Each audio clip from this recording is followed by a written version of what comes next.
Welcome back to the Middle Ages, a dating survival guide for men in their 40s, 50s, and 60s, where we all are learning how to date with confidence and God's wisdom. I'm not an expert, but just a guy stumbling along with you. So let's jump in. This is part two of what does a godly man look like in today's world. Part one was about leading while dating. This time I am going to talk about something that makes many of us nervous, defensive, or suddenly interested in changing the topic, and that's physical strength. I believe a godly man is physically strong. But first, relax. I'm not saying a godly man has to look like he bench presses BMWs or lives in a gym. This isn't about bodybuilding. This is about stewardship. Physical strength is important not because we're obsessed with our bodies, but because we need to be committed to our calling.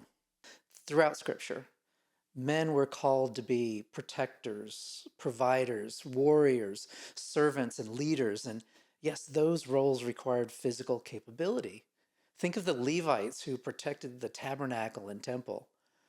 We picture them like modern day monks dedicated to only study, but I promise you, they were more like warriors. You've got King David and Samson and Jesus himself. Strength isn't about toughness per se, it's about being prepared. Prepared to show up, prepared to serve, prepared to protect, prepared to handle life's demands. In no way am I saying we need to be this super elite athlete. Geez, I mean, look at me. I'm just saying we need to be capable. I think when you commit to physical strength, something changes in us mentally and spiritually. We stand differently. We breathe differently. We handle stress differently. Because every time we lift a weight, every time we go for a walk, every time we push ourselves just one step past comfort, we're telling our brain, I can do the hard things. And I have to believe women will notice that difference as well, too. I think this is a great topic for another episode, so please tell me what you think. In addition to leading and being physically strong, we also need to be spiritually strong. It is something I've struggled with in my faith walk. It is something I have struggled with in my previous marriage and other relationships, but I continue to strive and grow stronger. Now, some of us hear spiritual strength and think it means walking around quoting scripture like a vending machine. That's not what I'm talking about. I'm talking about being anchored, being rooted, being centered in something bigger than ourselves, so you're not tossed around by emotions and loneliness or whoever gives us attention that day. 2 Timothy 1:7 says, "For God has not given us a spirit of fear, but of power, love, and a sound mind." So that emotional steadiness is spiritual strength. Because here's the truth.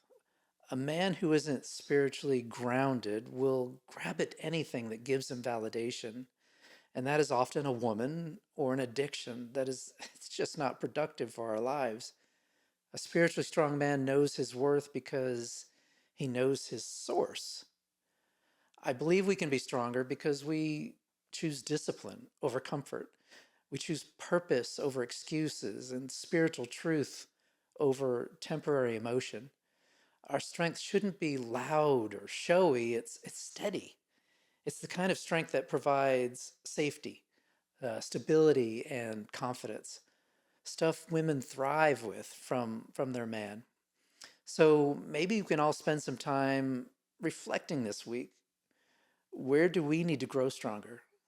What habits build us up and which ones break us down? Are we strengthening the parts of ourselves that truly matter? If today's message encouraged you, would you please share it with someone who might need a reminder of what real strength looks like? And please let me know what you think. Make sure to join me for part three, where we'll dive into confidence, self control, and how these qualities shape us in today's dating world. Thanks for listening, and we'll see you soon.